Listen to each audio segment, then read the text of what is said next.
You know, there's a lot of reasons why people hinge cut.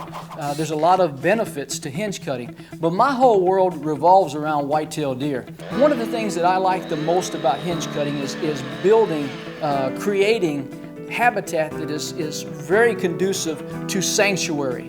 It gives them a lot of security.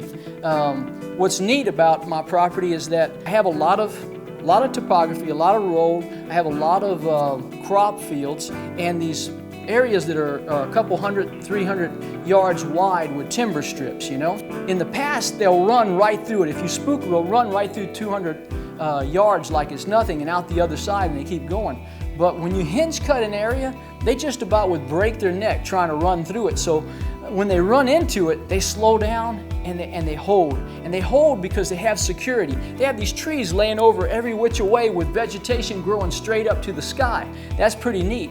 But the other thing that I like about it is the way that I'll hinge cut. I like to hinge cut in a way that the trees fall over and they'll fall on each other, creating a lot of area underneath where the deer could bed when it's windy, they could bed when it's rainy, and they could bed there for concealment. It provides just awesome bedding. Now it also, because you've cut these trees and now they're laying horizontally, it opens up the canopy where more sunlight comes into the forest floor and builds that understory so it's thick, and now that's even more cover yet. It also provides food where they could reach it. You know, they'll be nipping at all those branches that are now growing at about chest level that they never could reach before because they were way up there. And the cool thing is when that tree that normally grows out this way falls over, now everything grows on the top side of the trunk because it's chasing the sun. So now where you only had one tree, it's almost like you've created multiple trees coming off that main trunk straight up. So it builds a thick, brushy area. You'll notice that all of a sudden you've got more briars and more brush, more tangles, more everything. It just gets thick and nasty, and that's where those big old bucks live and hide.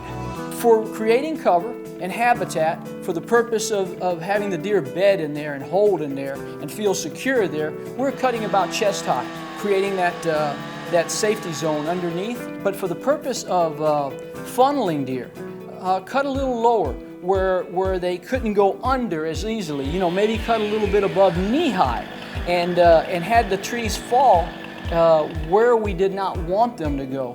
In other words, if we wanted to direct them this way, maybe we'd have all the trees fall this way and the opposite way. You could really force these deer into pinch points or funnels or bottlenecks very easily using that timber.